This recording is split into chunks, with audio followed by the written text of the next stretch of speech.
We are back. We are back. Shout out to the Mailroom Nation, the Mailroom Goons. Shout out to Marlene and William, Postmaster General, Lakeisha, E Money. What's going on? Johnny Sullivan. Shout out to everybody this evening. Hope you guys are having a fantastic, if not a fantastic evening. Good evening to everybody. Good to be here. Good to see you guys. We got it's Wisdom Wednesday, right? So what we need to do is click the notification bell, like, subscribe, and share. Drop a comment down below. So when the dope content hit, you're gonna feel like it's the first and the 15th. Waiting on that mail, sorting the mails. The mail room is sorting at this moment. There will be no junk mail. There'll be no bills. It will be all wisdom, because it is Wisdom Wednesday. Wisdom requires the wisdom. Life is like chess. If you want to get ahead in this life, you think three moves ahead. If you really want to succeed, you got to think five moves ahead. But if you just want to just get by, go ahead and play checkers to simplify things. Just go ahead and play checkers. You know what I mean? Because chess ain't your thing. You know what I mean? I get it. You know what I mean? Because the creator has a tendency at times to pick up a nobody to become somebody in front of everybody without asking anybody. See, that's how that works. So, when you look it out there and you see these people moving the way they move, remember that the creator will pick a nobody to become somebody in front of everybody without asking anybody. That's just how that works. We have no control. We are powerless over people, places, and things and situations. So therefore, let's get to it. Lights out, cut. What's up? What's up? What's up? How you guys doing there in the chat room? We do have a special guest coming through. We may have a couple of special guests. Yesterday's was my birthday. I joined my birthday. Hey, happy birthday, Johnny Sullivan. Happy birthday to Johnny Sullivan, a loyal listener and watcher. I actually met him over there, Avalon and 120. A very good guy. Very good guy. It was a pleasure to meet you, Johnny, over there. And he recognized me. He said, Professor Melly Mel. Buddy, right? Turned around and there he was. So let's see. We're waiting on our guy to get in. You know what I mean? I hope you guys had a wonderful evening. You guys are winding down. Got your news for today, I'm assuming, and you had a glass of wine, maybe smoked a little something, something. Chilling. Michelle, how are you today, Michelle? Glenn Adams, good to see you, bro. Good to see you. I'm a little bit better as far as my throat. Yesterday, my throat was like, wow, inflamed. Could hardly talk. And here we go, guys. Let's get into it. Without further ado, Melly Mel, there he is. Bodacious. what's What's going good, on bro? with it? Let's see. Let me see. Can I hear you? Can you hear me? I'm gonna make sure I do in a minute. What about now? Can you hear me? Yes, sir. Okay. I'm trying to do it on my desktop. Uh, Yeah, it's good. yeah. Let me see. So how you been, bro? I'm good. I'm good. You know what I'm saying? Good. I'm just Excellent. taking one day at a Excellent. time and staying One day at positive. a time. That's all we can do. I was just explaining that the creator will take would have a tendency to take a nobody and make somebody, and he'll become everything in front of everybody without even asking anybody. That's just the way that works. So when people try to put people in the framework and try to, say this or that, you know what I mean? And then next thing you know, they was down here, but they're gonna be sitting up here, in an instant, Yeah. So, but what I wanted to say, Bodacious, and I was just thinking about this because there is a social side to success. Okay, communication, because we're going to get into a little conflict resolution, and in order to get there, we got to deal with communication, team building, in conflict, because conflict resolution is the key to life. Right. Can't undervalue being liked by your peers, your group, your tribe, or your homies. You can't undervalue that because that's important if you in a team situation. You know what I mean? And a lot of people reflect on, but there's another component to this because a lot of people think it's just intelligence, but it's also EQ. EQ is, you know what I'm saying? It flows based on impersonal in-person experiences, things that you have transitioned, things you have learned, and how you react in certain situations. You know what I mean? Because here's the thing: the lone wolf will die in the winter, but the pack will survive all seasons because the pack work in concert together, and that's something we seem to not totally get as a people because we over index on non-essentials, and when I say non-essentials, things that really don't matter, rims, Mercedes Benz, and Bentleys, and all that stuff don't even matter, but for some reason our people seem to think it do. That is a misconception. And I want you, because you're very skilled in understanding these things, but I'm just trying to give you something to follow before we get into it. And also, I want to talk about the fact that in every community, every tribe, every group, there's individuals that operate off the battery in the back, the key in the back. And when I say that, because you got certain individuals in the tribe that whisper in individuals' ears, because these are the acts that are being committed because the individual that's whispering, it's like the evil suggestion of the Satan who whispers into man's Individuals in the hearts to tribe cease. that whisper in individuals' ears because Okay, these are we the got Peter acts that are being Bison. committed because the individual that's whispering, it's like the evil suggestion of Satan who whispers into man's heart, trying to whisper in individuals' ears because Okay, these we are the got acts Peter that are Bison. being committed. Okay, hold on. Let me cut one off. Let me cut one off. Okay, Satan who whispers. okay, we're coming back, and I was saying we got these people who over-index on non-essentials, and it's important that we understand what is going on in our community with our people and with people that we love. We love it. We see these people every day. What's going on, Sent? How are you today? And and I know Cynthia, she can reflect, she can relate to what I said about the creator has a tendency to pick up a nobody and become a somebody in front of everybody without asking anybody. That's just what the creator do. You know what I mean? So when people think that they're on top of the world, you know what I mean? But there's another component to that, you know what I mean? So that's what we're here today talking about. We're talking about what's important. How do we become successful? How do we become vibrant? How do we become motivated in this circle, in this space that we're now living in? What's going on? Bodacious, where you at, bro? See, he's not in there yet. Okay. So as soon as we get both, yes, yes, Melly. Salute, Devon. Devon Cutmore, what's good, bro? How you been? So yesterday, Sint was in we was in the what we call the clubhouse, and there was a lot of back and forth, and a lot of stuff. But I'm about conflict resolution. I'm not about all the confrontation, all the back and forth, because we can't get nothing solved like that. And one thing that Wack kept stating is that he's minding his business. He's doing his business. And everybody seemed to be trying to give him direction and guidance and on something that he's been doing for quite some time, you know. And I don't know, where all that was going, but that's what I do know. He was pretty firm and adamant about what he believed and how he believed. So again, we got you back, Bodacious. Yeah, I was trying something. I'll do it later. It's no big deal. Okay.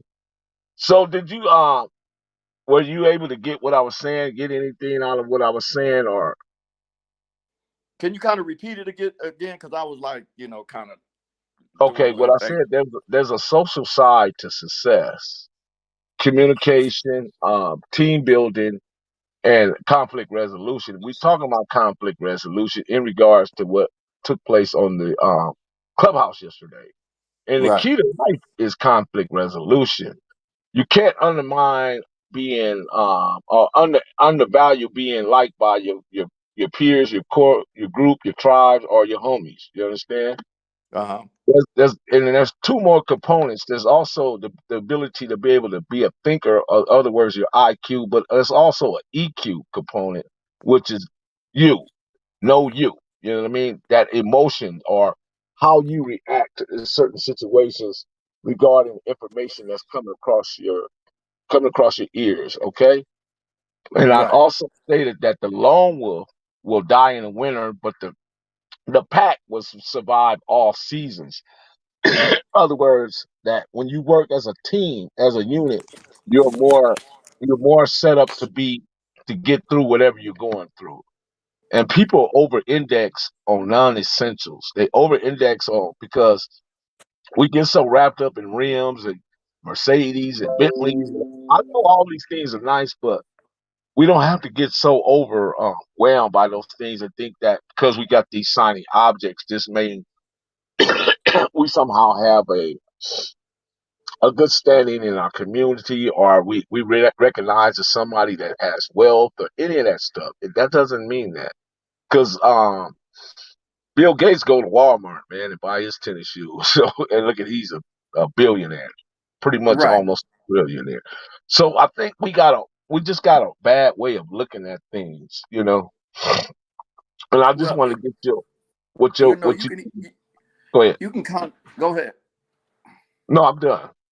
Oh no, I was gonna say you can equate that with miseducation, and it starts from home. I mean, it's basically after you learn mama, daddy, and I'll use these uh, adages because I don't use them in my everyday vocabulary just to get a point across. You see mama, daddy, and the next word, three words, niggas ain't S. You know what I'm saying? Uh huh. So it's kind of like before you even leave the house, you've already been indoctrinated at home that we're less than, you know, and it's inadvertent. It ain't like they doing it uh directly, it's kind of indirectly, but you're listening to everything that your parents teach you or your brothers and sisters or peer pressure, school, everything else. So when you devalue yourself to make you feel valuable, you want to have bling, you want to have the best car, and it's so deeply ingrained in the psyche to the point to where you can be working and have a Mercedes, and somebody that's in your family or a friend or a homie pull up in a Mercedes. How do you get that? You must have got a deal on that. You can't afford that. It's all about the competition. Or And they even we, take it a step further. I see you in that little Mercedes. yeah, right, right. Oh, you got, You oh, know? I see you got a little business. You know what I'm saying? You got a Right. small business. You little business. It ain't doing too. It's doing okay. And it's Yeah. just how we knock each other down. Just to make it's almost like it makes you feel good to be doing better. And don't get me wrong, when I speak like this, I include myself because I was the same and misinformed and undereducated and indoctrinated black man in this society along with everybody else. That's why I suffered the same ills as most people. I just survived a lot of stuff, the grace of the creator. And it's hard to come from under that of years and years and centuries of just being less than. So to put value on you, you feel better if you got a $200 pair of Jordans and your buddy coming there some Chucks. But your buddy can own a property and you still living with mama. You still kind Right. of try to feel up to par. So Right. instead of like you got most people that are wealthy, they dress in blue jeans, a shirt, no socks, sandals, and no jewelry. They may have a wedding band on, and it'd be a wedding band $100. They don't have to prove that they're wealthy because they've already made it.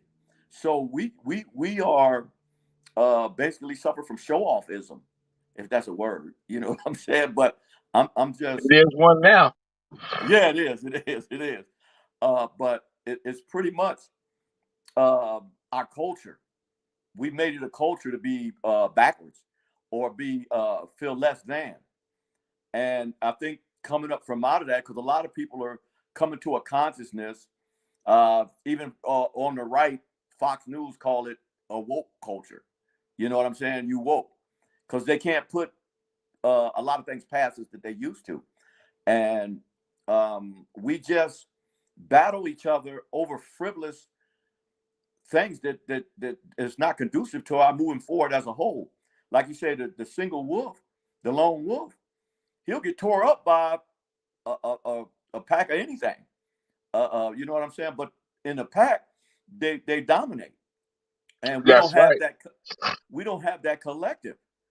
Well, once we learn how to get along, like I mentioned that almost in every video we do, we have to learn to get along, because we can conquer and have a nation within a nation, our own political party. You know what I'm saying? It could be named anything, you know. Um, and it just pushes to the narrative that if you don't contribute to us as we contribute to us, because we gross about 2 trillion a year in America. You know, Israel don't have that kind of money.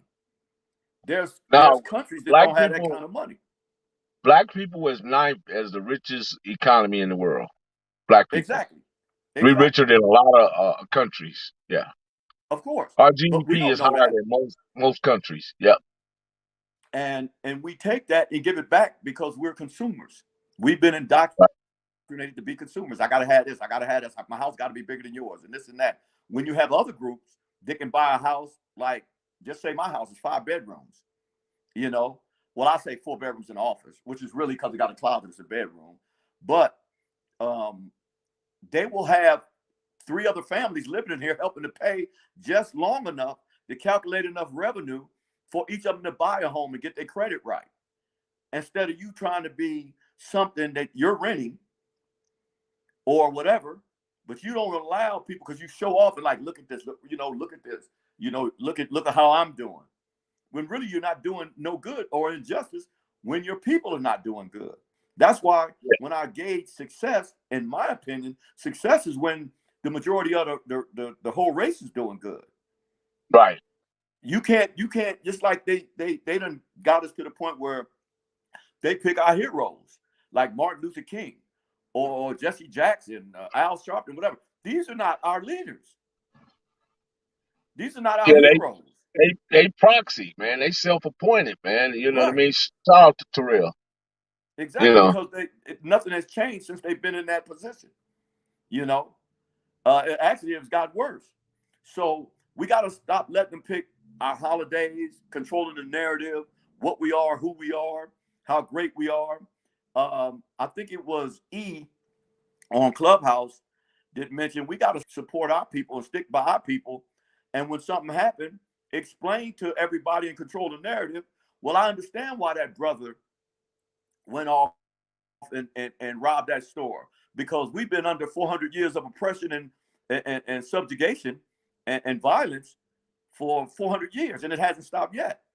So of course we suffer from this and that and this and that, PTSD and sociopathic behavior because of the trauma we go through trying to survive in the system as Black people. When we start pushing that narrative and pushing it to the point to where people will say, you know what, that makes sense. Why are they acting like that? Because when a person is never, it's like racism. If you've never been subjected to racism, you don't even know it exists, and you're still in a country where it's blatant daily, but it don't happen to you. So you act like we're complaining or we're not capable of, or we, you know what I'm saying, that we our minds are smaller for some reason or this and that. But when we control the narrative, you explain to the masses that the reason we act like we act, we're responding to a system of injustice. And this is what the outcome be. You know what I'm saying? Black on black crime, black on white crime, black on everything, just like white on white crime and white on everybody crime. Disenfranchisement is a form of war. When they just, it's like the first thing they did when which is, this is their business, when Russia attacked Ukraine. That's their business. But the Hmm. first thing they attacked was their finances, where they can't get certain things because they know that runs the whole globe. Right. Where they can't capitalize it, but Putin already had this in plan, so he was prepared for them to pull out certain resources. And there's some countries behind the scenes that we don't know about supporting Russia.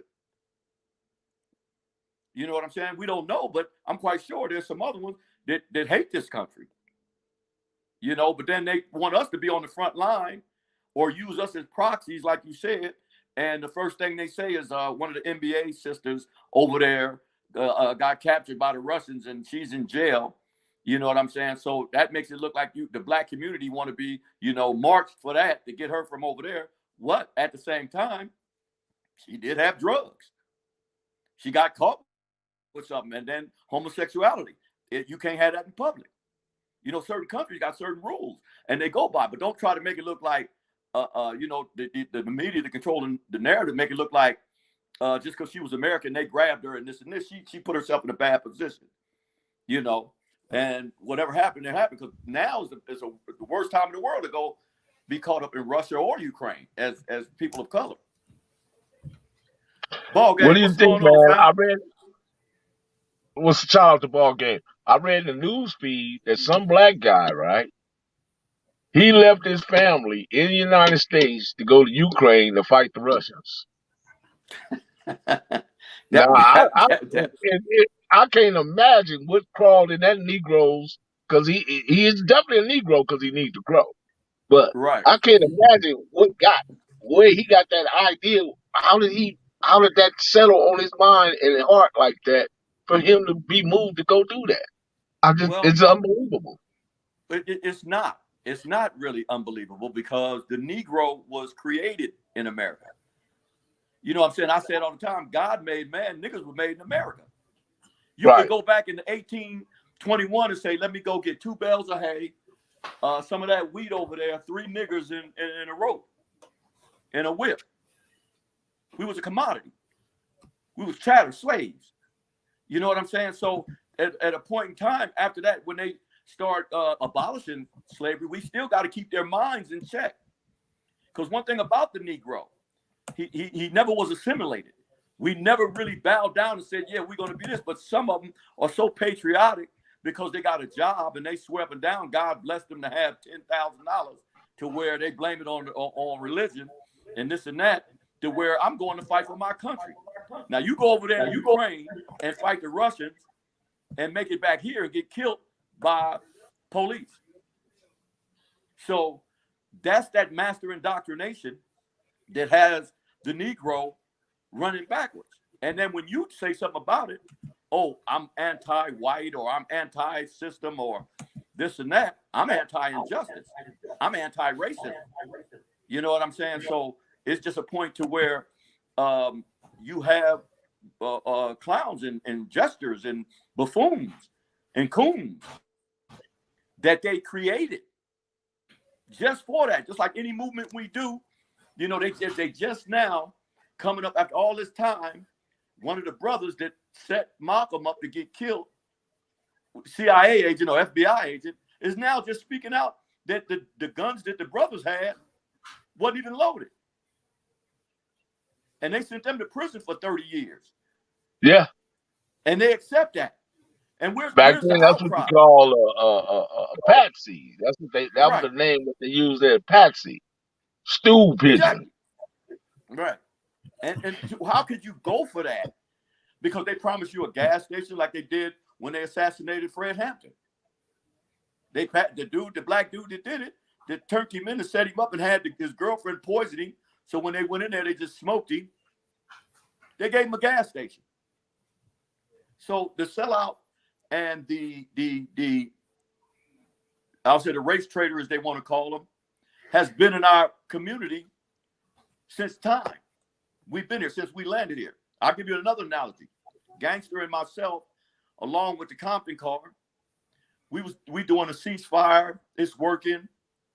We call a private meeting with just the Crips because we want to get our house in order before we enter with the Damu. So we'll be in order. We know we can tell our little homies not to do this, not to do that, not to do this. So we call a meeting to stop the violence, and it was at El Dorado Park. And we said, okay, Yeah, we're I gonna was meet there. up. I'm coming from Vegas. So when I'm getting there, I'm riding down the street. I look to the right. I see the police in the park. I'm still on the 605. Yeah, I was So there. when I put it, I said, oh, something must have happened. Somebody must have did something in the park. Because when I got around there, my wife and I, we parked. We seeing the Goon Squad. You know what I'm saying? And OSS, like Operation Safe Streets and all these, with the jumpsuits, the Man, green they jumpsuits. checking people for probation and parole, and they took a couple of cats to jail that day. Yeah. Was you with us that day, Melly? Yeah. Yeah. When matter of fact, when we pulled in, they jacked us. We said, okay, they here for us. Now, we didn't go online and tell nobody. We didn't do nothing out of the ordinary where our secrecy was basically amongst the Crips. Right Or on there was a Donovan mole there. Parker. There was a mole in there. And I'm like, oh, wait, now these people I'm looking at, and I'm like, well, I don't know everybody. But then one of the little homies from front was on parole. He didn't have to say nothing, but they took him to jail. And they tried to make it like a gang thing when it was anti-violence. You know what I'm saying? It was us. Stop. We went to another park and kicked it that whole day.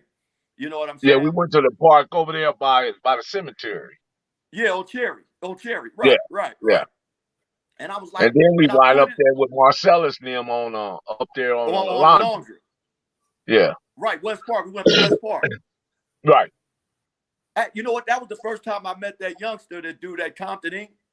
He was up there Right, too. right, right, right, Yeah, right, he was right, up there too. And I met him. I thought he was like Jody's son because he looked like Jody from Atlantic.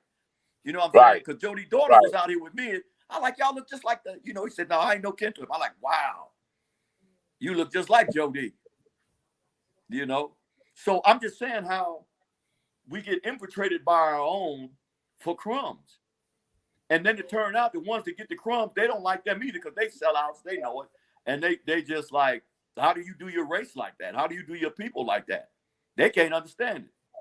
But we've been trained like the SEAL in the circus. And you know what? Let me add to that. After centuries of trying to survive in this racist country, the Negro has adopted a survival tactic, and that survival tactic is by all means necessary. And if that means stabbing your brother in the back or stabbing your sister in the back, by all means necessary. They're trying to get, they're trying to resolve whatever objectives that they may have.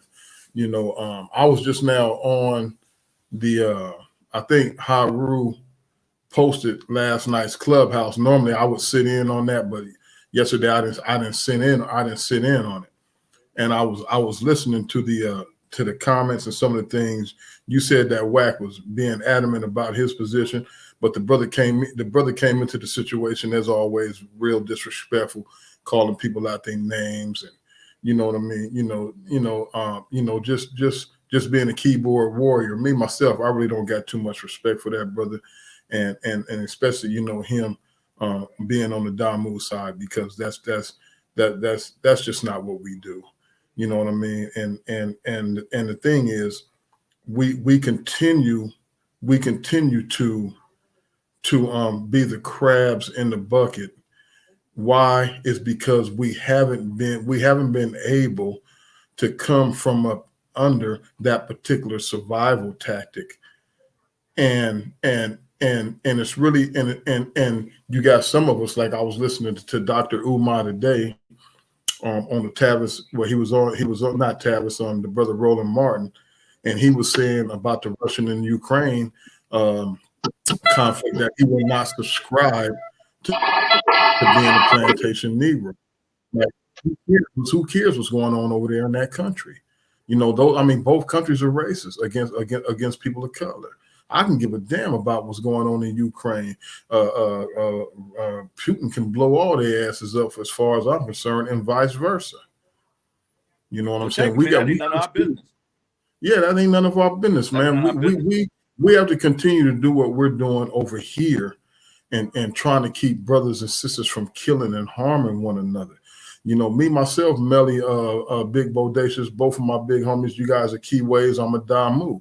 But I'm gonna respect you guys as if we were from the same set. You dig what I'm saying? Of course. because that's what I subscribe to. Right. That's Right. and that's and the thing is, I'm not subscribing to being a Negro anymore. I'm subscribing to being a black man. I don't even want to be called an African American. Me either. Really. You Really. know what I'm saying? Just Don't call call me, me.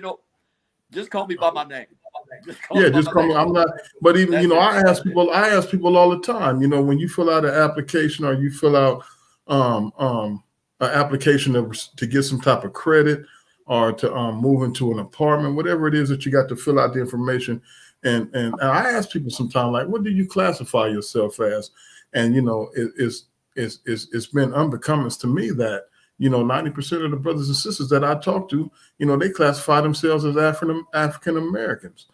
Well, And the brother. Let me just good. make one more point, Bodacious. Then, Good. because I already know you about to go. I know you about to room. I'm about and No,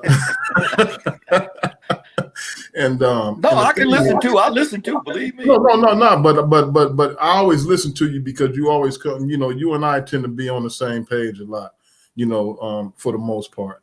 And Correct. the thing is, we also have to realize that, you know, even though we are of African descent, the people in the country, in the country where our ancestors actually came from, those people don't like us and don't respect us as well.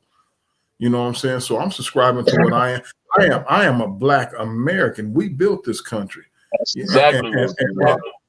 and I'm going to subscribe to that 100%. And can't nobody tell me different. That's the reason why this fight that we're in for our communities right now is extremely important. We have to be successful right now. We have to eradicate gang banging, and we have to instigate and institute financial literacy, unity, home ownership. We got to get back to those things that the brothers and sisters subscribed to in the early 60s. As a matter of fact, let me go even further. In the late 40s, early 50s, 60s, all the way on up, all the way up until what we end up destroying, their legacy. We ought to be ashamed of ourselves You because know we one thing, destroyed it. Let me and not say to this. cut Let me you off. chime in. Let me chime in on this right quick. Ball game, because I agree, but I disagree that we tore it up. And see, that's where the misconstrued come in at, because it's just like when I moved to Compton early on, pre-game, they had Buick on the corner of Long Beach and Alondra. I mean, Long Beach and Compton. They had Bill Barnett. They had J.C. Penney's. I'm gonna They tell you what had they had. Thrifters. Guy They had Moodhart. Sears and Roebuck. They They got my had Guy Moodhart, Harris C. Clark, Guy Moodhart, Harris C. Clark, Bill right. Barnett. That's what they had. They took all that commerce out of there. We had the shipyards and all that. They took the jobs out of there. I can So hear what? y'all. I can hear y'all. I can hear y'all. Okay, what were we left to do but to fend for ourselves? And that's part of how the gang culture even started in Compton. Because, and I only speak on Compton because I don't know how other areas really came about, but I know about Compton. You know what I'm saying? And when they took the commerce out and left everybody almost, then they brought the civil rights movement in and segregate. You know what I'm saying? Desegregated. That was the worst thing that happened to us. Now we like that. That's when they said, well, we'll give them. Who was that? President Johnson said, as long as we give them stuff, we're gonna be able to control them for 100 and something years, because we're gonna give them the county, we're gonna give them disability, whatever they want. Maybe not That disability, was the but worst the thing. That county. was the worst thing. That was the worst thing that Worst could thing have ever happened happened to to us. Because prior to I'm gonna that, Black. say this though. One of the Hold proudest on. moments Hey, that I Big Cuckoo ever. calling. Big Cuckoo calling me. Hold on. Okay, one one of the proudest members I ever had was 1968. That was during the height of the civil rights marching and all that stuff, right? right? But and I'm a kid at this time. But one of the most powerful moments is when James Brown came out, say it loud, I'm I'm black. black I'm and proud. I'm proud. Right. Black people was everywhere pumping their fists with their naturals, they black leather coats, they tams, and they were saying it everywhere. Say it loud. I'm black and I'm proud. Well, That McFadden and right Whitehead there said created a movement. at the same time, McFadden and Whitehead said it ain't no stopping us now. We on the move. Right, You know? right. See, So because there's a difference between a moment and a movement. yeah. A movement requires sacrifice. A moment is just what it is. A moment, but a Just movement yeah. requires sacrifice. Right. And that's what we have to do, sacrifice our comfortability. You know what I'm saying? Right, Like what I'm doing now is coming up with a plan. I hate to use this term, but it's adequate to make Compton great again. I seen Compton great. I seen where the uh-huh. kids was playing in the streets and riding mini bikes every Christmas. You seen it, Melly. You know what I'm saying? Right, So we got to go back to where we can make it safe for us and protect ourselves, because it gets worse and right, worse. And that goes for, Compton is a model city. A lot of people think Compton is big as New York. Compton is 10 by 10, 10 miles by right. 10 miles. You know what I'm saying? Exactly. But Right, dynamite come in small packages. You know what I'm saying? right, Because we done spread it our wings all through the nation and in every walks of life, from law enforcement to judges to baseball players, athletes, and on and on and on and on, entertainers and on. right, A lot come out of Compton, a lot will come out. But at the same time, the powers that be seen how in the 60s and early 70s, how 90% of the African Americans were homeowners. right. And they like, we got to disenfranchise them because, 20 years from now, that house that we sold them for $20,000 will be worth $1 million. 50 years from You now, know, it'll be worth $1.5 million. my dad purchased our home in 1968 at $14,000 or My $15,000. point. My point. And you know how much That it's worth now? same How much is house it worth right now? today, that same house right there is right at $500,000. Yeah, exactly. I just seen one they remodeled for 800,000. There's $1 million Right. houses in Compton. There's 1,100 square feet. You know what I'm Yep. saying? Just because of where it's at. So they knew that they got to Especially them gentrify. homes over there behind Compton College. Right. Oh, Right. I ain't even mentioning them. I'm not even talking about them. I'm talking about the regular 1,200 square foot, two Yeah, because bedrooms, one those are real bathroom, mansions and a over there. garage on the side. Yeah. Those are real So mansions. Shout out to Bam in the chat. Those are because real mansions over there. yeah, so they may be 2-3 minutes. A house right across from Campanella Park, worth a Uh-huh. couple million right now. I went over there. We were supposed to be slicking them up at the park. Nobody showed up. Me and Tick and Campanella Park by ourselves. You know what I'm saying? So we was okay. We always supposed to do this park thing, but it was all And good. Slick roaming around. He in the chat room listening to you. Yeah, though. But at the same time, that's my buddy Slick. You know what I'm saying? At the same time, I'm looking at this house across the street, and I'm like, wow, that's a big house. So that house over there, that house had to be like, for being in Compton, I would just say it had to be about 3,800 square feet. So that had to be worth it's probably like 2 million now. So that's So my point is they knew ahead of us because they planned 50 to 100 years ahead of us. And we digressed because you have to understand I would say in the early 1900s, Black people owned about 2 million acres in this country. Now we only owe about 2. And you got the Black farmers. And this is why I say we got to control our own media narrative, because you got the Black farmers that were promised through the government with their loans because of COVID to get $5 million each. But the white farmers complained about discrimination, why they get it and we don't. But we've been persecuted since we've been here. Y'all stole our land and everything, tricked us out of it or whatever the case may be. So we were entitled to that. It's in litigation now to where the farmers ain't got paid out yet. The Black farmers ain't got paid yet. Well, why we don't protest that? Where's the protest that these farmers get their money? But we'll protest when somebody gets shot by the police that sometime we're at fault. And we'll protest, we get this narrative that every police that go out there is killing Black folks. And you have race soldiers, don't get me wrong. You have race soldiers and Klan members that have infiltrated police departments. I know police gangs. and all this. You know, I've been dealing with them for a while too. But my thing is, you have police that are not like that. You have white police that ain't never fired their gun statistically and been on the force 20 years. You know, so the things That's true. that we focus on are not conducive to any kind of positive outcome. That's why when you hear Black Lives Matter, which is a narrative that swept the globe, nobody jumps on the bandwagon but black folks, but it don't matter when blacks are killing blacks.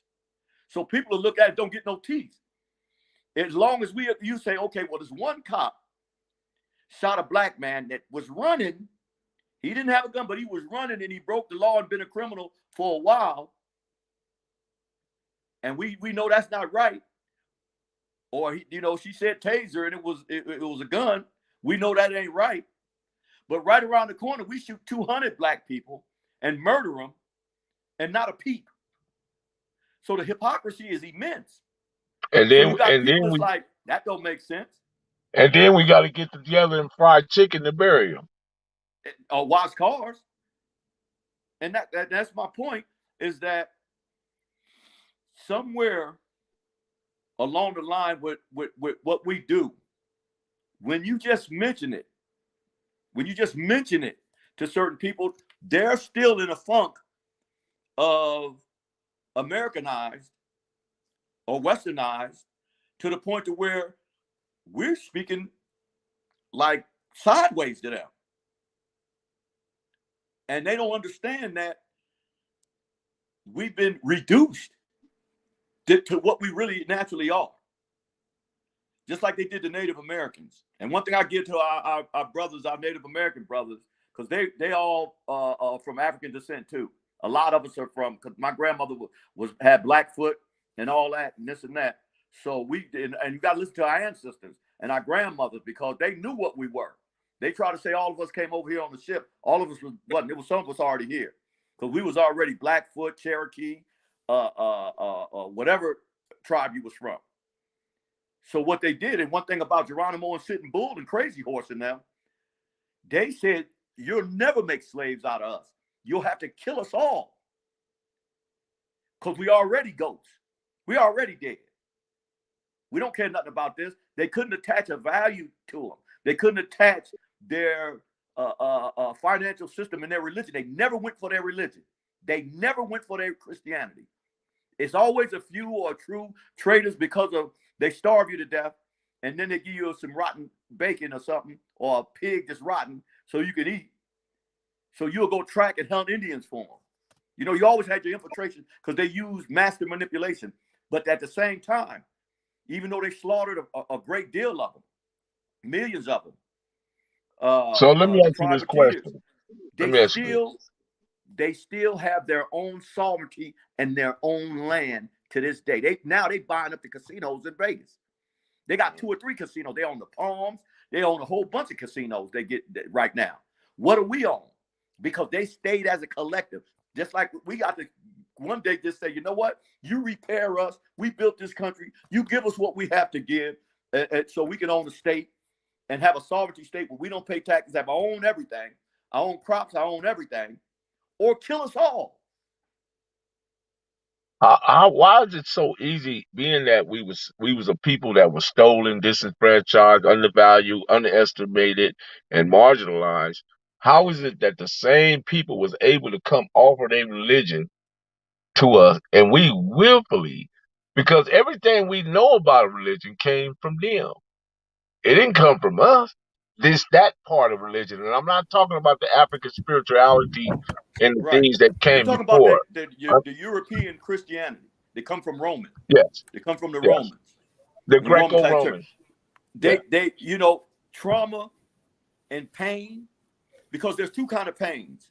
There's an altering pain, like when you get your heart broke, and there's a physical pain, like when somebody put hands on you. And they did both of them to us, to the point to where the only thing they gave us to really make it seem like this was how it's supposed to be was the Bible. They gave us the Bible and took the land. You know what I'm saying? So they indoctrinated years. So the blacks, like I said, the niggers were created. Just like Frankenstein. If you ever see that movie Frankenstein, where they took his brain out, they went in the graveyard and got a brain and put it in Frankenstein, and he came up a monster. Then they had to kill him because he got started killing them. Right. So they did us the same way. They took a mind of a less than and put it in us, and we became monsters. But what we going but big homie, what are we going to do now to redirect? What do we do now moving forward? You know what I'm saying? What we going to do moving forward? How are we going to get ourselves out of that particular mindset? You know what I'm saying? We got to figure out. We got to figure out solutions right now. You know what I'm saying? How do we? Some of the solutions I don't talk about online, and I'll get y'all number and we'll talk about it some other time, because that's what I'm talking about. They listen to this. They study this all day long. There's certainly, just like when you go in the White House, they have a cigar smoke felt room back in the back that nobody knows about what they talking about. Right, right. They have counsel. So when we get together and have counsel, it ain't nobody. It ain't YouTube's business. It ain't Facebook business. It ain't even some of our people business because of the sellout. So like I say, I'll call y'all because I come up with a plan. I'm working on my plan now and been working on it for a while. And that's the reason. That's the reason why I asked you, big homie, because I know you got something. I know you got a rabbit somewhere in that hat that you. Let me take a question right quick. And the question is from Star One Law. He said, "Are we still paying the price for our ancestors?" What do you mean paying the price for what? What did we do? I'm assuming that he's relating it to slavery. Of course, heck yeah. We still speak English. We still call each other. Look, we still. I don't think that we're paying a price. What I think is, I think that the community is still suffering from some of the things that had happened to us during those particular times. Oh, and like I said, great statement right here. Here's what he said. Yes, sir. We're praying eternal life through Christianity. Basically saying if you go through hell on earth for us, slave master, you will live eternity with Jesus. That's just what they believe. That's the indoctrination. That's the indoctrination. There you go. Fear and violence will cause immediate change. Violence is the only thing that causes immediate change. That's why Putin over there bombing Ukraine. He ain't over there talking about what we need to do. He's using violence because when he finished with it, it's gonna look like it's gonna be flattened. It's gonna be a parking lot. It's gonna look like America and all the rest of them get together and help them. And no sooner America help Ukraine, China getting ready to help Russia. You know what? I went to a church service last week, and after the church service, we had a meeting with some brothers because there's some things going on down here in the city as well that we have to address down here in the 619. And I was sitting around and I was looking at the congregation, and one of the brothers who was preaching, Glenn McKinney, is actually a homeboy of mine, and a real sharp brother. But it really, and you guys tell me how you guys may feel about this particular situation or the statement that I'm about to make. But every time I seen the brothers and sisters in there, in the name of Jesus, I'm looking at this and it's bothering me.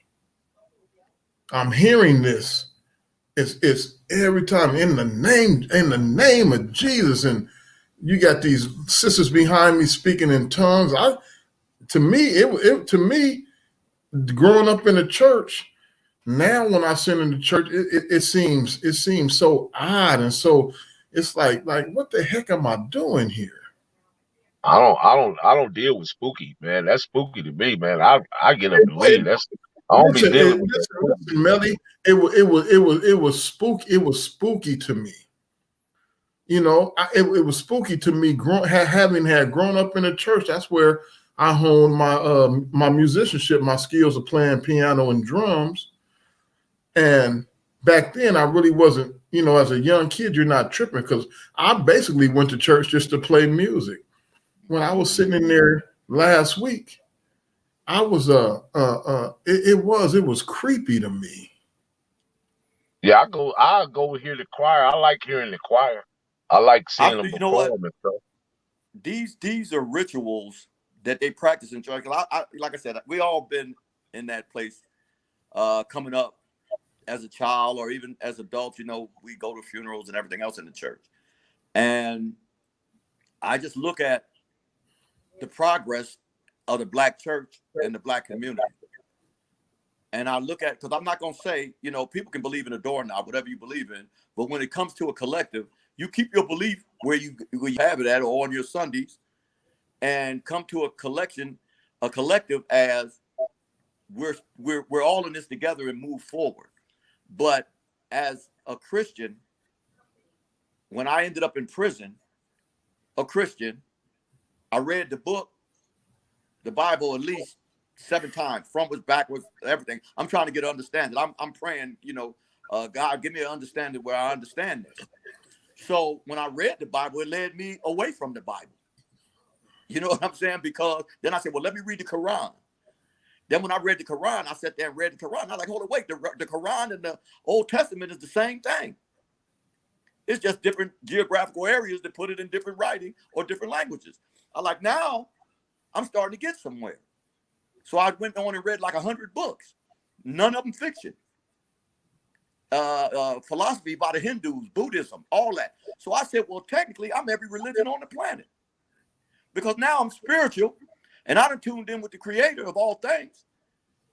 And now I can comprehend logic.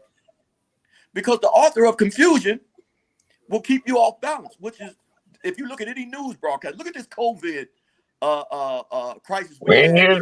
We ain't It hear kept much you That's a so good about point. COVID confused. since the war That, started, right? yeah, that's a good point, Bodacious. That's a good point, homie. That's They a good kept you point. so Try to confused keep you till off you don't balance. know Try whether to to keep get the you shot, focused on, not yeah. get the shot, go to the hospital. Yeah. You can't go to the hospital or stay home. Now, what they saying is, if you get COVID, you're gonna die. If you don't get it, you know what I'm saying, the shot, you'll die. If you get the shot, you'll die. So I'm like, well, I better just go eat some oranges and apples. You know what I'm saying? And some people took the shot. I don't blame them for it. My brothers and them took it. They was like, Bub, you got to get the shot and this and that. And I was like, well, I'll leave that, And I asked my wife, I said, well, you know what? Maybe if I get the shot because of my age, I got a pre-existing condition. So I get the shot, you know what I'm saying? But nothing changed. Then I catch it. I like, hold on, wait a minute. I didn't have nothing till I got the shot. So they shot it in me, you know what I'm saying? But all don't kill me, make me stronger. I smoked Stearns for 15 years. If that wasn't going to do it, I know a COVID shot ain't going to do it. You know what I'm saying? Yeah. So I'm just saying how they kept me so confused to death. But now I'm glad I got the shot because another variant came out, the Omicron. And it's Yeah, so but highly look, contagious but to where I'm like, Melly, okay, I got high blood pressure, this and that and this and that. And I'm not telling nobody what to do. But at the same time, one of the reasons is my brothers was like, man, you're selfish. If you die from COVID, don't get, okay, whatever. We done lived this long. God has spared us, the creator, because all my brothers and sisters are still here, Melly. I'm the baby of the family. You know what I'm saying? Much And the respect. 7 of us. Because I lost 2 brothers, man, and I miss my older brother man, Anthony, my younger brother Derek, and man. that's one of the reasons I got into gangbanging, because somebody did something to my brother that didn't gangbang. You know what I'm saying? See? So I chose sides. And we're not going to get into that because I don't want to That's a good glamorize it. question right there. Has Huh? anybody seen Dr. Fauci? Nope. Yeah, I know where he at. He over in Tahiti somewhere else at that $8 billion he done made. You know what I'm saying? He gone now. Well, Melly just made a good point, though. You know what I'm saying? Ever since this war started, ain't nobody heard nothing about COVID. ain't no They're not COVID. talking. You can take your mask off now. They talking about the refugees of Ukraine, and look how they treating the refugees of Ukraine. In contrast to how they treat Hispanics, Africans, and Haitians and others, and when they're trying to flee their particular countries and their particular situations. Look how the Ukrainian refugees are being treated. You know what I'm Man, saying? they being Ball accepted game. everywhere. Ball game. I don't want to They like vilify. American Express being accepted everywhere. Hey, Everywhere. this is the thing though, and I'm not in defense of the Ukrainians or none of that, because we always know we're the marginalized people all on the planet. we're going to be treated bad. But then you have to understand Ukraine's laws. They're not like, see, we're indoctrinated with Western culture, so we think everything's supposed to be like according to the Constitution. They don't have a constitution like we have. Now, what I'm saying, big homie, from a humanitarian situation. Right. You know what I mean? Look at the humanitarian. That's why I need to finish here. Because a lot of us, we get that leftist or rightist narrative from the media. Grab that link, Marcus. And somebody put a little clip of what's going on a phone, and we don't even know the laws over there. Now, the laws over there in Ukraine is when the war broke out. This is like a world war to them. Every 16-year-old. In World War III. Right, it's the beginning. Any 16-year-old to 60 years old have to go to war. It's a draft. They have to go to war. I don't care if you're black, if you're a citizen of Ukraine, you black, white. On the way out. See, this is where a lot of us mess up. They told them months ahead of time to get out of Ukraine. They did. They told them months ago, get out of Ukraine. They're surrounding the place. Russia got it surrounded with 150,000 troops. They coming in there. And only a God that can stop them. Get out of there. They set back like in a hurricane. I think I'm going to ride this one out. Yeah. So when it came time to leave, now everybody trying to leave. So now women and children first. Women and children first. See, they're not giving you the whole story. So the first thing we're going to do, and that's one thing we have to start doing, is let the facts come out. Let the facts the women and children first, does that apply to that? Does that apply to the people of color, though, my brethren? It's a whole lot of blacks got out of there. It's some blacks got out of there. I see them on BNC, the Black News Channel, and which I wish everybody subscribe to, because it's the bomb. You know what I'm saying? The BNC. You know what I'm saying? The Black News Channel. I listen to it.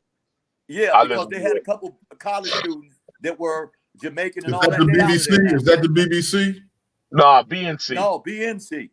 BNC. Yeah. Okay, I'm going to check that out. Okay. Oh, yeah, you'll like it. On your phone. Okay. Yeah. So that's my point. Let's it's on iHeart. Because, like I said, on iHeart Radio. What is it called? I'm sorry, Bodacious. What is it called, Big Homie? BNC. What, I go to Play Store? No, you can go to download iHeart Radio, and the BNC network is in there. Well, I got it on demand, so it just popped right up on 342. Yeah, I listen to it on my phone. iHeart Radio. That's I'm downloading the app right now, and then BNC, right? Correct. I appreciate you, brothers, for that link. Thank you. One of the things I wanted to say about religion, right, is that it's a European psycho-philosophical vehicle of intellectual enslavement. It has three ends. It has the underestimation, undervalue, and marginalize of Black people. And we have to understand that this stuff is on purpose. It's not, I know our people believe that this stuff works for them, but praying in itself is universal. It has nothing to do with the Bible. It has nothing to do with Jesus. Right. Praying is something that is a part of what makes us human. You're supposed to pray, but you don't pray with your eyes closed and your head bowed down. You gotta verbalize. You gotta speak it, because words are powerful and they do manifest in the physical. But if you internalize it, then it's nothing. It's falling on deaf ears. You got to verbalize what you want in this life, and you got to mean it. You know what? Some of the scenes that some of the hypothetical scenes that we've seen in the past of so-called Jesus praying. I never seen Jesus praying, and Jesus always looked up. From some of the scenes that we've seen and some of these hypothetical. Some of the pictures, yeah. I've seen them. I've seen them, like all the pictures. He was looking up. Well, last time I checked, a lot of these people think Mel Gibson is Jesus. Well, that's just, man. It's so crazy because he was the passion of Christ. Yeah. Well, they didn't like him. You know, they almost blackballed him. They tried to blackball him. At the end of the movie, he made the devil a white man. Remember, the devil left. He was a white image. Right. In the Passion of Christ, I've seen that. But then, like I said, the letter J didn't even come out till 1600s. Right. So his name couldn't have been Jesus. So now you pray into and even by me reading Christian doctrine and reading a lot of religious doctrine, I read a book called Adam and Eve after they left the Garden of Eden. Nobody even know what happened to them after they left the Garden of Eden, when all these people were sitting around there chilling.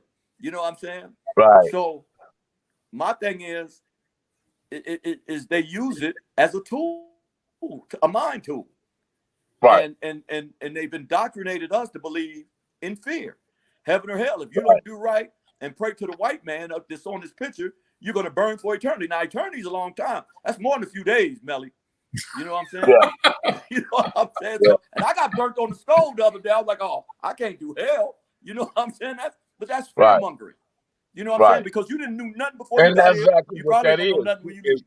Fear mongering. Fear mongering. Yeah. It's just like, you know, ain't no skeleton came out the ground and said, Bodacious, check this out, homie. When you die, it's the bomb, homie. You know what I'm saying? He down there kicking it. I was like, okay, well, let me try this bank robbery again and see if, you know, what happened. This time it'd be suicide by cop because I'm coming out of there, you know what I'm saying, with something. So I'm just saying it's a point to where we have to come up from this backwards thinking. And Logic, Neely Fuller Jr., he got a book called A Compensatory on how to fight white supremacy. I'm reading both the books right now. And it's about how debunked all this. Is he from Compton? Who? Neely Fuller. No, I don't know where he's actually from, but he's one of the smartest men I've heard when it comes to logic and battling white supremacy. Right. And he's on YouTube, you know what I'm saying? And he got the books. I ordered the books and all that and stuff like that. So it kind of puts you in a frame of mind on how they control all non-activities of our lives, and really was, you know, how you can by us getting along and coming out doing something constructive every day, like these conversations, you're actually dismantling white supremacy, because white supremacy is to make sure we stay confused and off balance and at each other. You gotta get this one too, Bodacious. Which one is that? The Browder We can't Files. see it. Oh, okay. The who? The what? The who? The Browder Files. By the Browder.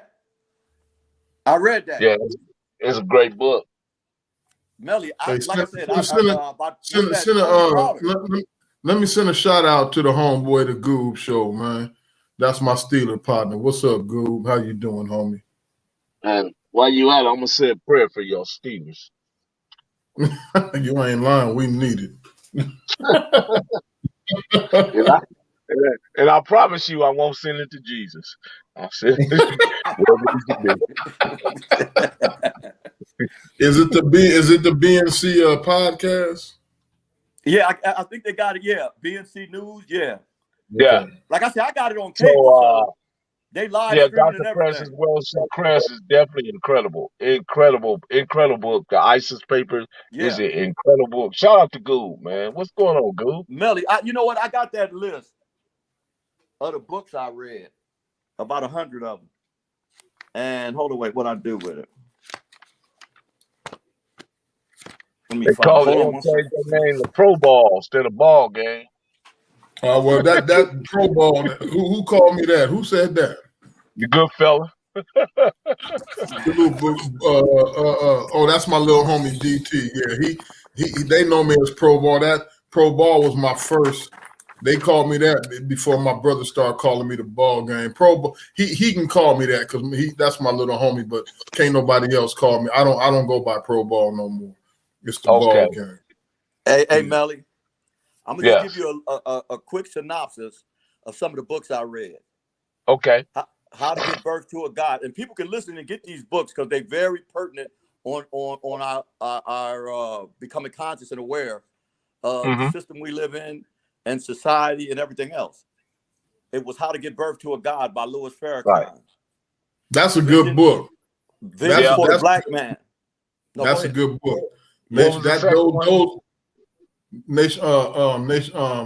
he just said it. I How have to Give both of Birth those to a books. God How to Give Birth to a God. by Louis Yeah. Farrakhan. Okay. Vision for the Black Man, Dr. Naeem Akbar. I read that Message one. to the Black Man, I Elijah read that Muhammad. one. I Stain, read that one on the yard. Black Robe, White Justice, Bruce Wright. Yeah. The Destruction of Black Civilization by Chancellor Williams. Oh man, definitely. The Philosophy and Opinions of Marcus Garvey. Yes, sir. That's Blackface, White Mask by Franz Fanon. Oh, France Fanon. Is that how you pronounce it? Yeah. Okay. The What Color Wretched Was Earth. Jesus Well, by William Mosley. oh yeah. Black Man Obsolete Single, Dangerous by Haki Mabutu. Okay.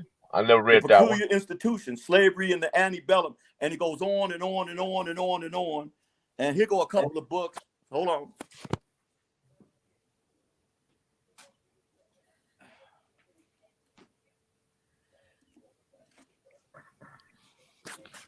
This is the one I'm reading by Neely Fuller right now. Oh yeah. That's awesome. You know, so it's pertinent. That gets you away from all the. I gotta give out. I Shout to gotta the big add a homie. book to this, to the what you're saying. I To gotta this give a one shout out called. to the big homie. You know, just Oh, you know, let him oh know yeah, I'm definitely. still here. You know what I'm saying? Definitely. You Dr. know, I got Claude Gangster's Anderson, book, definitely. and All it's the cool Claude, because Bubs is in all these books. yeah, And all the Gangster's Claude book, this Anderson book. books, You know what I'm definitely. saying? So But there's a book that we all need. It's called African Holistic Health. It's by Olea Africa. African Holistic Health. It gives you A to Z cures and remedy for whatever you got.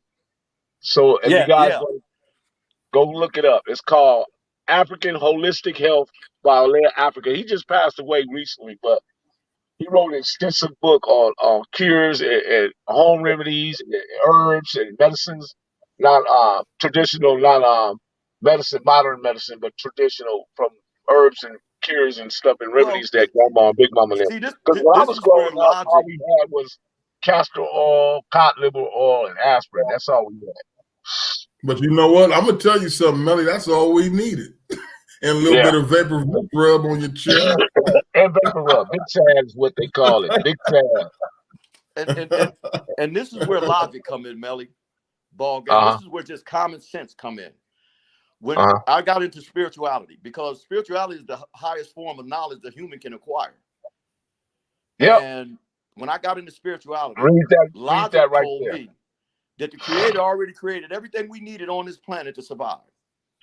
And if you ever watch the Serengeti and you watch these National Geographics and you watch the animals, and you'll see some of the humanistic behavior of the primate and some of these lions and all this stuff, you'll start seeing certain things that where they stick together no matter what. You know what I'm saying? And they got codes they live by.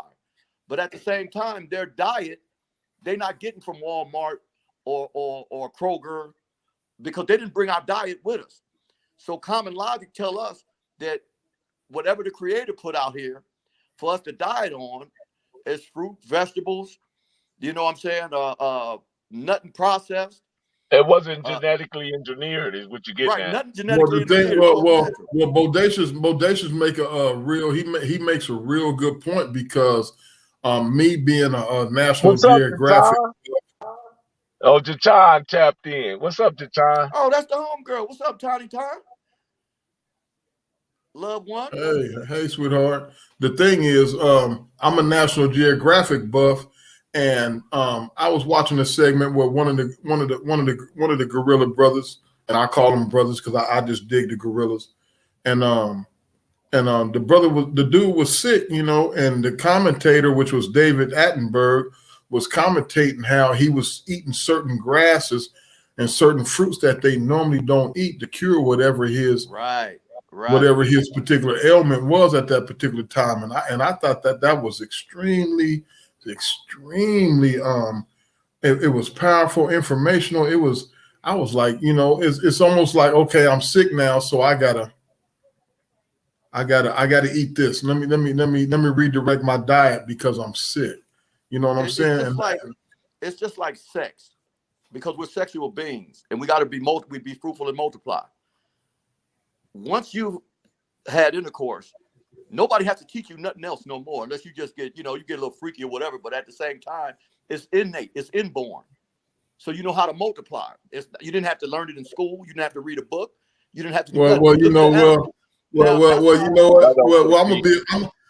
I'm gonna be a little facetious on this one. According to a lot of sisters, some brothers still ain't getting it right. Well, you know what I'm saying.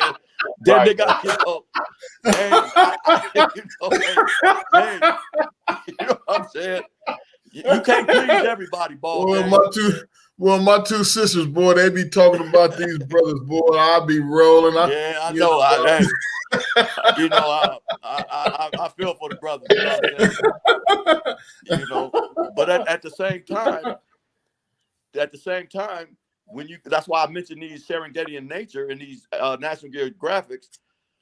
Any living organism on this planet was already taken care of before man put his ideas into things it's a great book, Bill.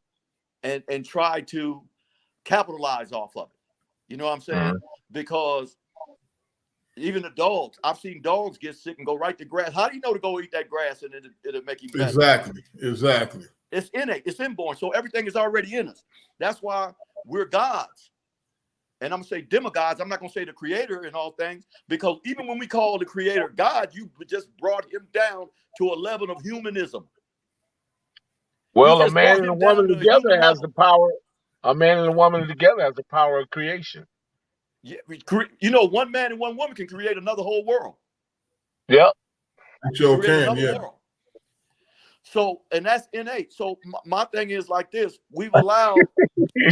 Marlena Williams say, "How we go from religion to sexual relations." Because Easy. that's part of religion. You know what I'm saying? That's a ritual. That's a ritual. Well, You know what I'm saying? That's one of the rituals God put down here. Well, let me answer Marlena's wisdom.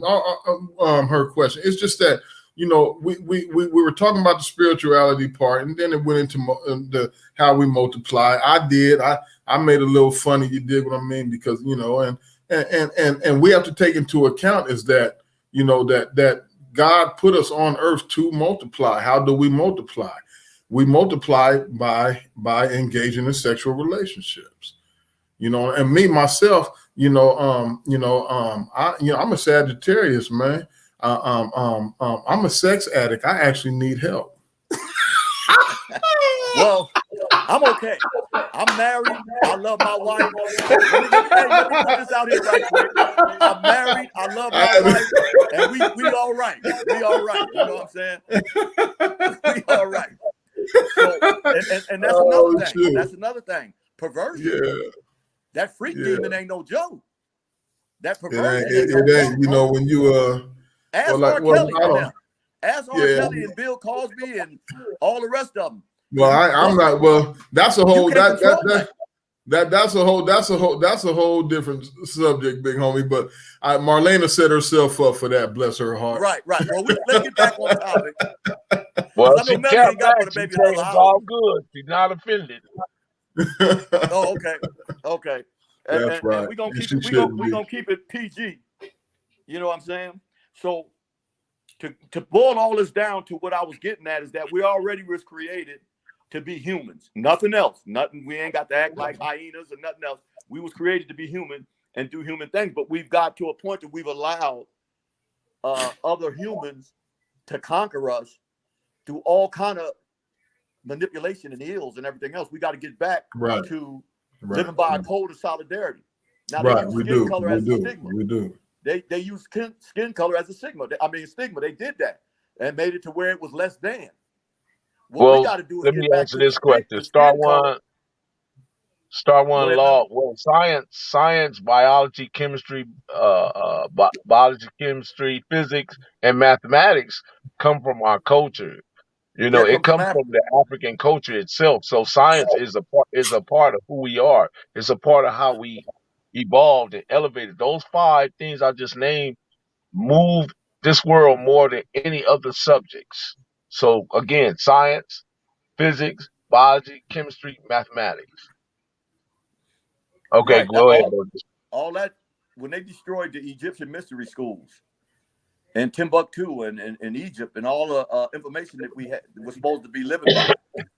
Uh-huh. Because when you're a creator and they still can't figure out the pyramids, they even, aliens came down to do it. Then we're the aliens, you know. But we're demigods, and a demigod is a human god that you can think and speak out your mouth and create everything. Everything you look and see and touch, we created from just thinking about it. Yeah, you know what I'm saying? So we're God-like. We're not the Almighty or the Creator, because like I said, when you talk about the Creator, that's why I put the Creator over God, because I'll marginalize us as gods. And on my Facebook page every morning, it's Good Morning Gods and Goddess. Somebody in the chat room just picked up the cross and the Bible and praying for you, Bodacious. Don't pray for me, because you might pray I don't make it. Don't pray for me. You know, y'all pray some hateful things. You know what I'm saying? And the cross, this is the symbolic. What does the cross symbolize? Death. What do the ox symbolize? Life. The key of life. So there's two different symbolizations. Why would I sit up with a cross that symbolizes death, you know, through the Roman church, and pray to that? So I'm praying to death. You know, right. I got the arc right one here. More thing, ball gang. One more thing, because one thing I can tell about these Christians, they don't read the Bible. They don't read the Bible, or they don't understand the Bible. I understand the Bible immensely. Yes, sir. Because in what chapter it says, do not create Genesis, do not create no graven images of nothing of in the heavens, on the earth, beneath the earth, in the oceans. Before I am a jealous God, and I will punish generations to come, the third and fourth generations. Ooh. Because I'm a jealous God. Now you sitting there holding the cross praying for me and don't even know what you're doing. That's my point. That's my point. They don't know nothing about Christianity. They haven't read the Bible or that literature that go with that religion. Because if that's the case, women are not supposed to speak in church. How are they going to be ministers or female ministers when the Bible specifically says a woman should be quiet and listen to her husband? Another thing, they talk about tongues. All this is gibberish, homie. When you read Numbers said when they created the Tower of Babel, God changed the language so they couldn't understand to reach him in heaven. This is Christian doctrine. Yeah, so he made them where they talk in tongues. But look what the brother said, JP. He said religion was a tool of oppression, and I believe that. Man, these people that speak on this Christian doctrine don't read the Bible. They have never read it. They were Christians because their mama told them to read it. Because they bought prosperity, Bodacious. It's crazy because I like I said, when they come to me, they must have think I don't understand the doctrine. It's just like Islam. When I studied with the nation and the FOI in the pen, they live by the Quran. They prostrate 5 times a day. When you don't have water, you wash up with sand. 5 times a day, they pray to the east and to the west. I mean, to the east. They pray to the east. Yeah, not to the west. Not to the west, but to the east. They pray to the east. When the sun comes, every 5 hours or something. 5 times a day, they prostrate to God, to Allah. Allahu Akbar. Nothing's greater than God. You know what I'm saying? So God is greatest.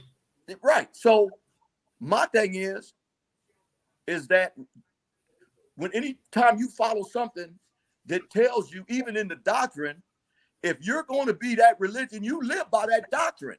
If you go to Saudi Arabia, or Iran, Iraq, the kids in school read the Quran. They're not in the school reading Humpty Dumpty sat on the wall or Little Miss Muffet sat on the tuffet. They're not reading that. That's what they gave us. Delusion. That's what they gave us. Yeah, right.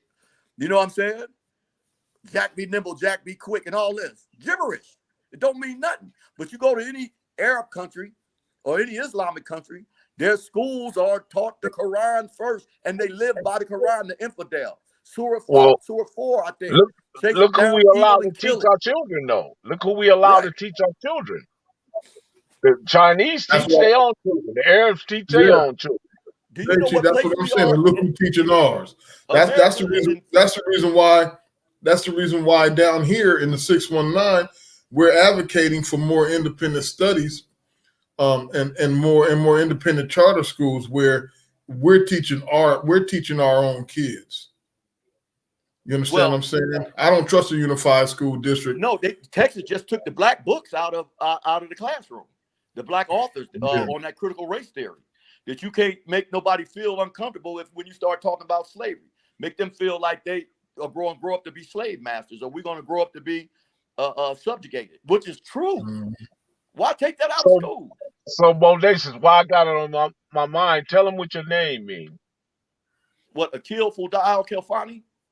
Yeah. That's the name. That was a conscious name. I had a brother that was from Villain, and his name was Kubwa Akin Shigun Shangobuni, Shangobuni Akin Shigul.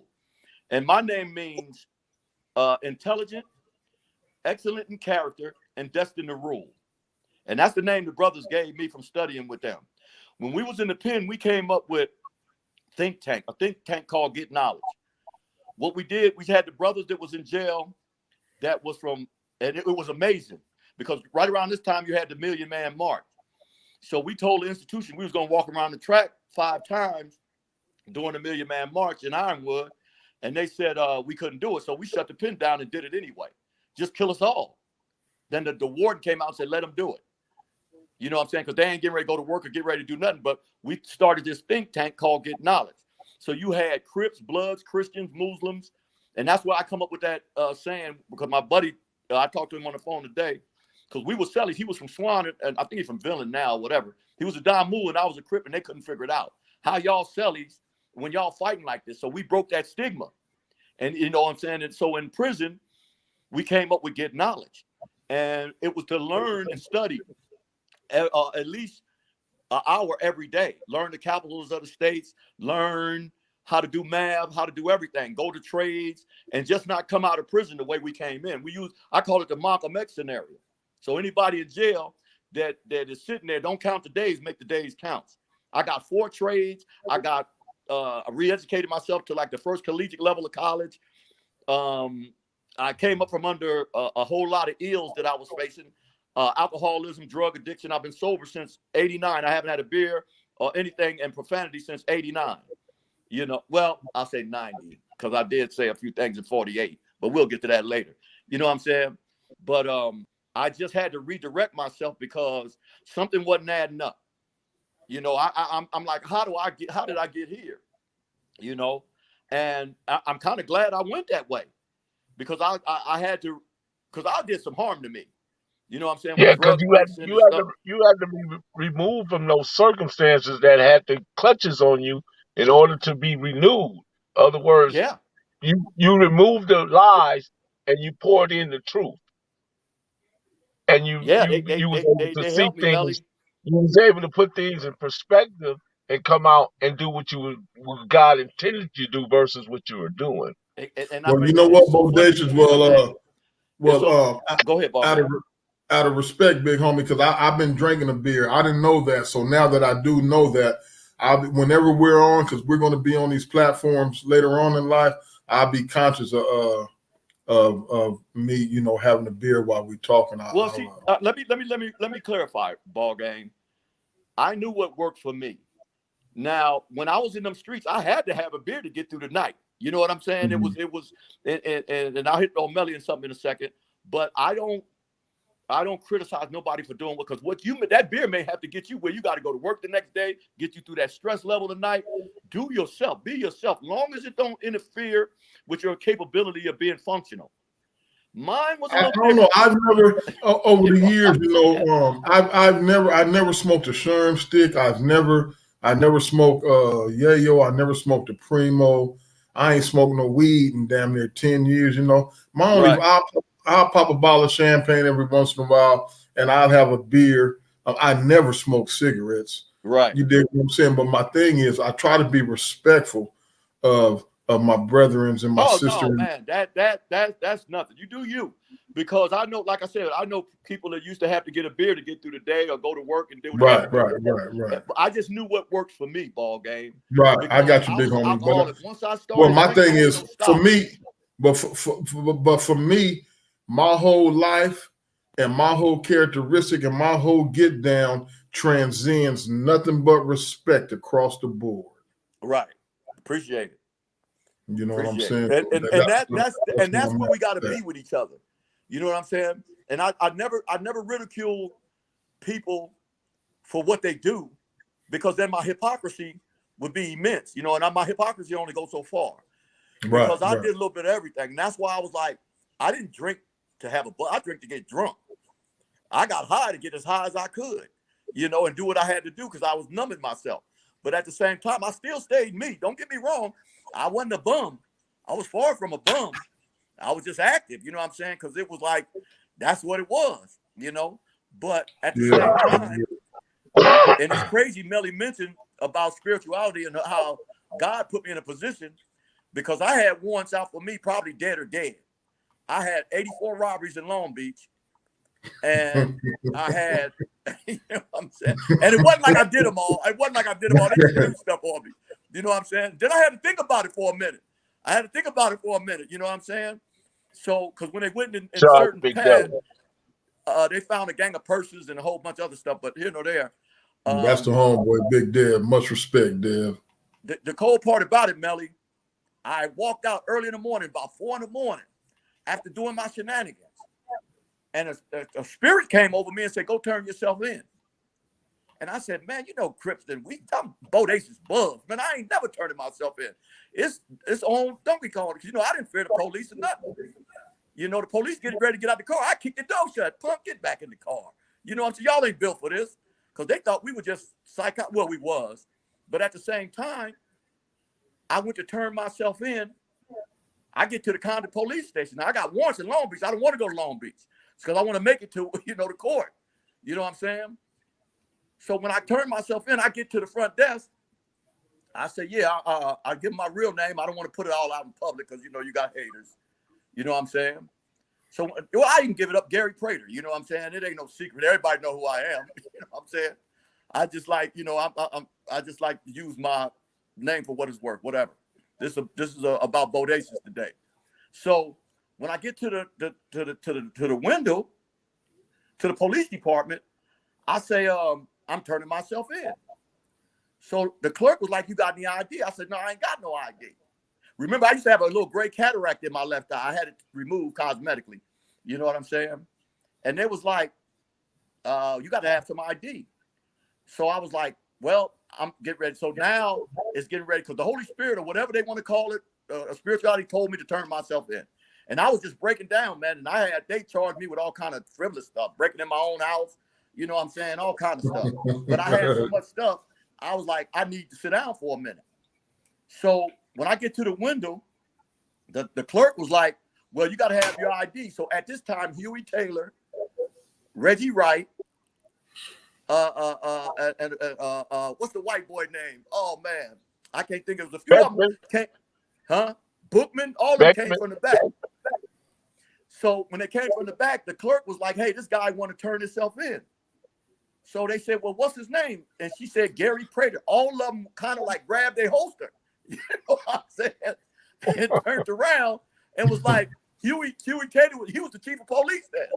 You know what I'm saying? And Huey said, Gary, what's going on? I'm like, man, I got some warrants in Long Beach. I'm trying to turn myself in.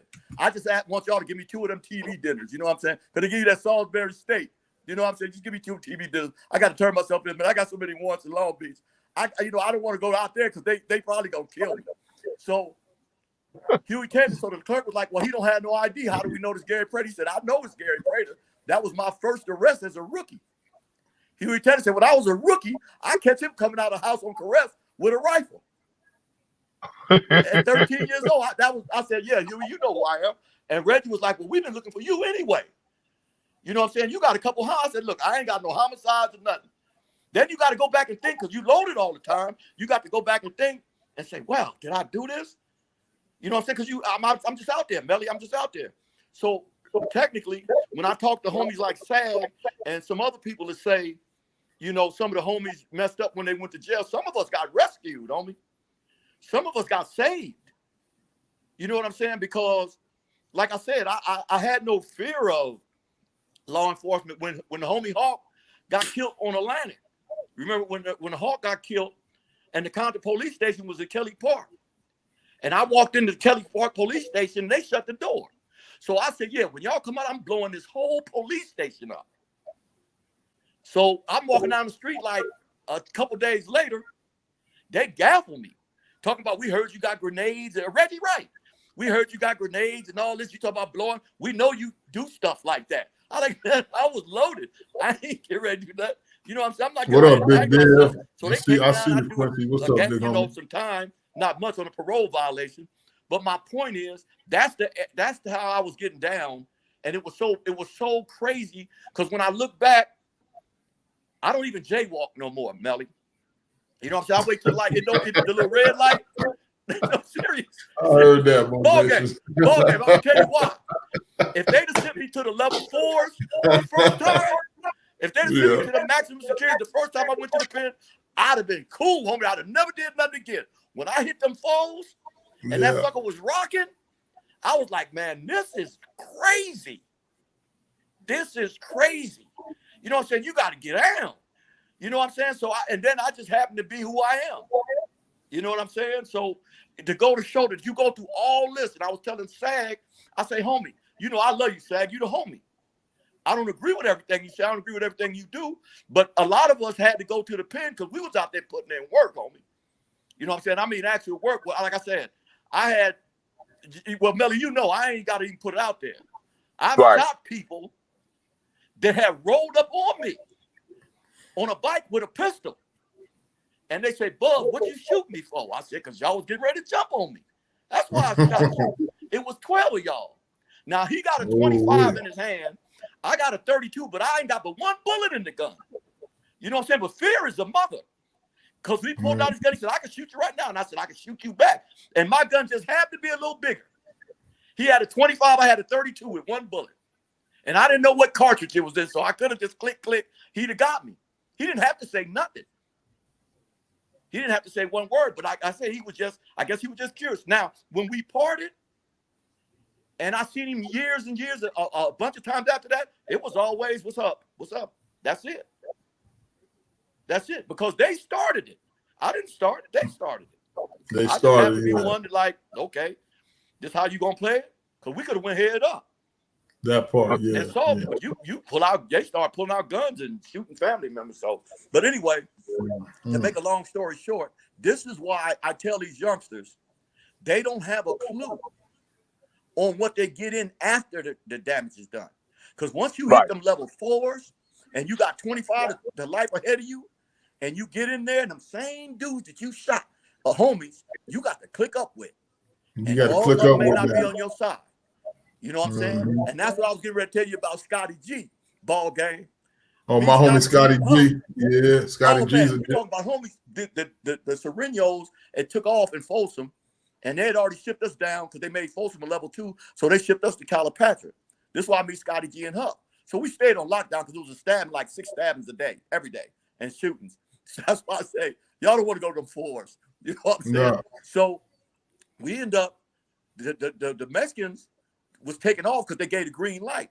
So it's the whole car. So they hook up with the ABs, the Aryan Brotherhoods, and the Klan. Like they always do. You know what I'm saying? But the Northerners, they'll kind of stay out of certain things, but then they'll back you up, you know, because they know the Serenos is they next with the Serenos. So they was trying to tell us, they said, yeah.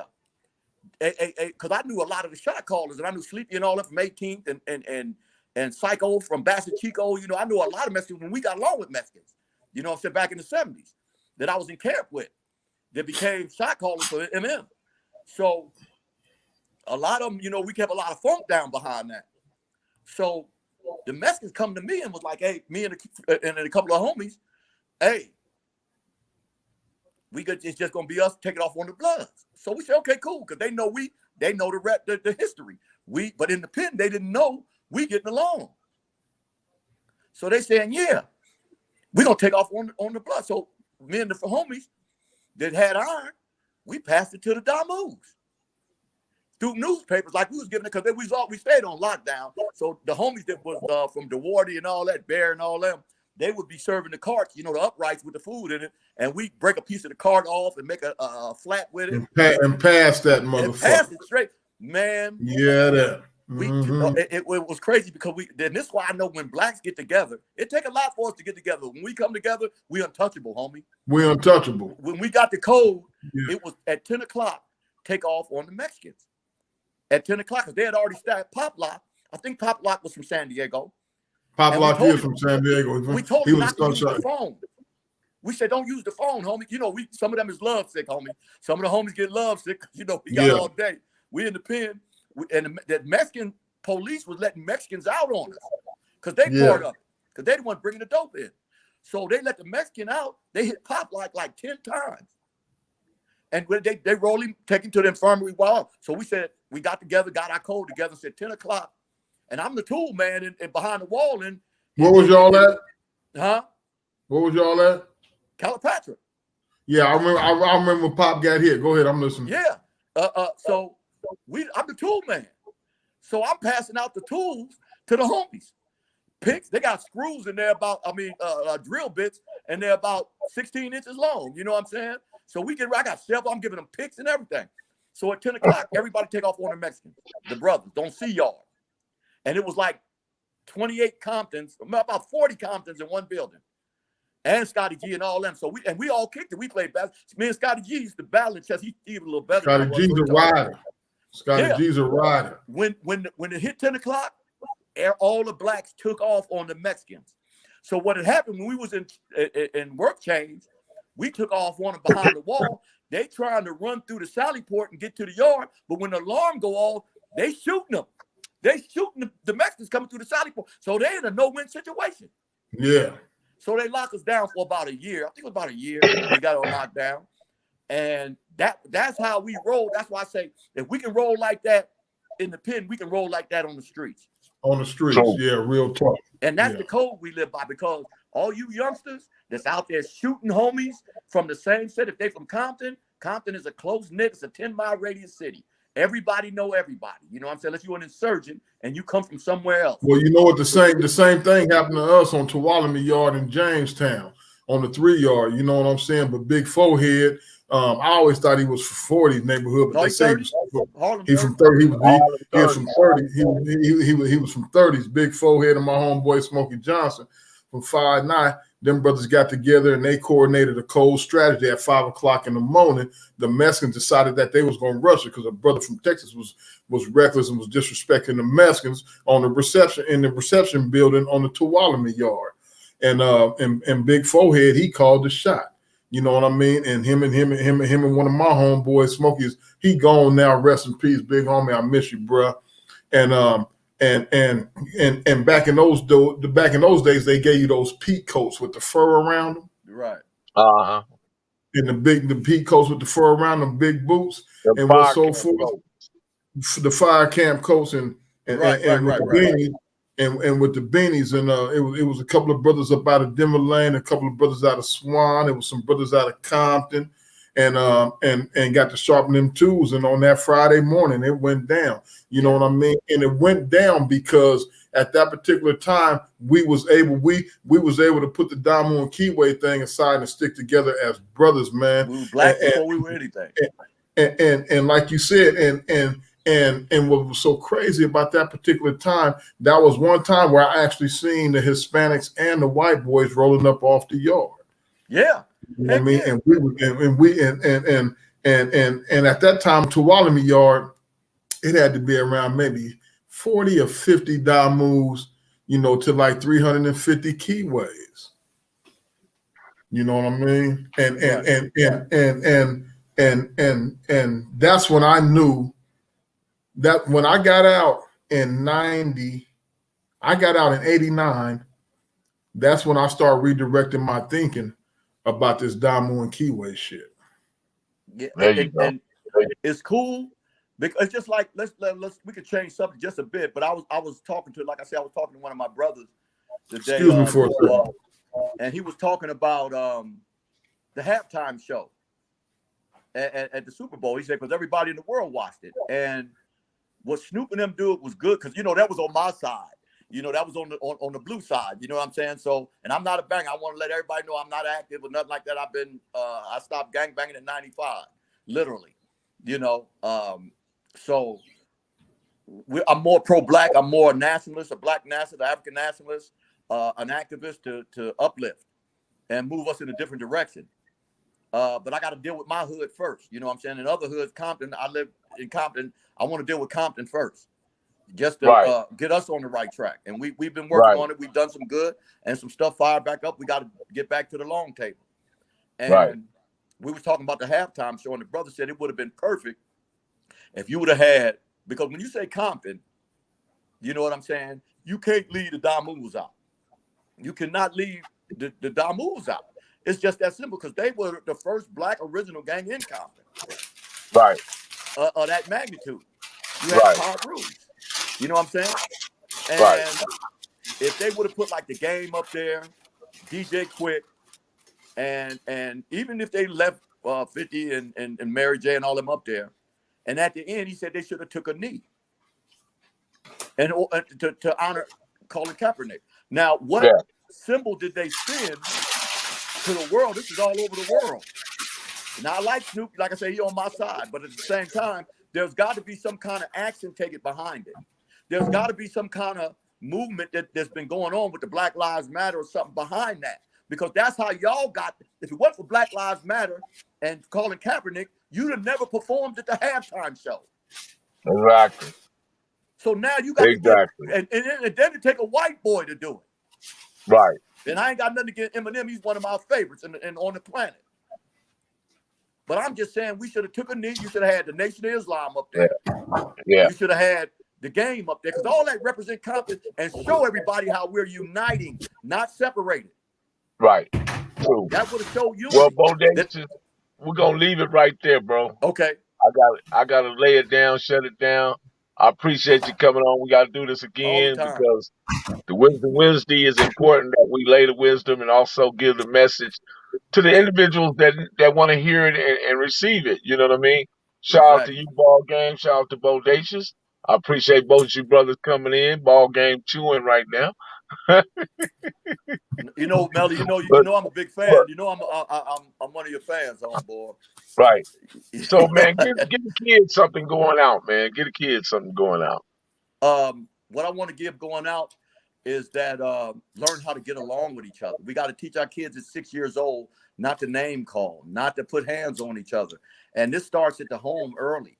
Because like I said in the beginning, when I was younger, all you heard that Negroes ain't S-H-I-T when I was a little kid. So that's the information I got. That's what I spread it around. I started believing it.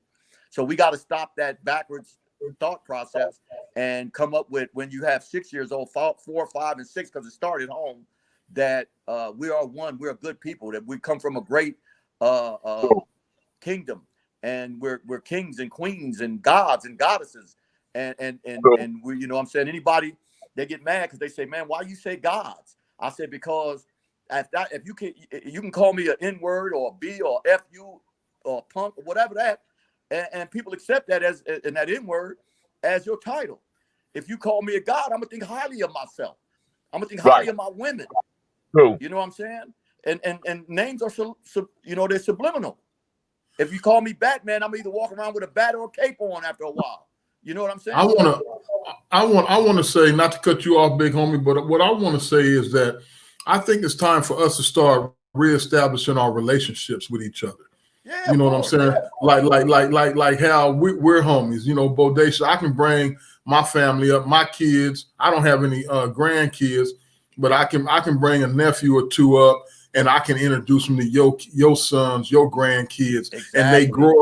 and they grow up knowing each other. Because what happens is when we establish those relationships, and Melly Mel, you was adamant about this just a couple of years ago. When we establish relationship, what happens is, whether the kids is from Fruittown, Piru, whether they from Mona Park, whether they from 5 9 grams, whether they from West Coast, Crip, wherever it is that they from, they grow up knowing one another. And what happens is when they establish those particular relationships, when they get older, despite what neighborhood they come from, Right. where they know one another, and they're not quick to harm and hurt one another. Right. Exactly. Exactly. Another thing I think that we need to do, and this is for us as Black men, it's time for Black men to step up and start being responsible for our communities. You understand what I'm saying? We have to start being more responsible for our Black women. We have to step up and we have to be fathers to our kids. We have to be grandfathers to our grandsons and granddaughters. We have to be husbands to our wives. We have to be brothers to our sisters. We have to be uncles to our nephews and nieces. We have to be cousins to all our cousins. It's time for the Black man to step up and take responsibility for his community. Right now, the sisters have stepped up. The Black women has really taken, it was kind of systematically planned by the white man to put the sister in a position to where she holds power within the household. It's time for us to redirect that narrative. It's time for us to step up. It's time for us to become educated, go to school, get our degrees, and we have to start becoming providers for our families, and we have to start becoming warriors for our communities. Shout out. And we have Shout out. man, Shout out. Right. I appreciate that, man. Mhm. And going out, man. Salute to both of y'all. Thank y'all for All coming right. in. In a minute, y'all. Peace and blessings, man. Till the Freeing next ourselves from episode. ancestral trauma, cultivating space for the abundant to flow. That's where we at. Mastering soul lessons. History is medicine for a sick mind. For within history is a variety of human experiences we can teach and learn from. Shout out to the chat room. Shout out to the mailroom goons. Shout out to the mailroom nation. And shout out to Marlena Williams. Shout out to Jachan. I see you in there, Jachan. Shout out to Donnie That Selden, homegirl. ZG. Melly, take care of yourself, bro. All right, Man, Melly. I will, man. Western Ave. So we glad you showed up, Western Ave. You popped in. One shout out to Star One and Lights Out. Definitely. JP, CB, Derek Mobley. Big Dib. Shout out to Big West. Bill. Shout out to you, man. Shout out to Yahshua. He's probably gone already. Blue Money. Big Dib. E Money. Marlena Williams, definitely. So once again, we came in and we dialogue and we got some things across, Shout out to Marcus, man. Until the next time, somebody lock the door. We gone.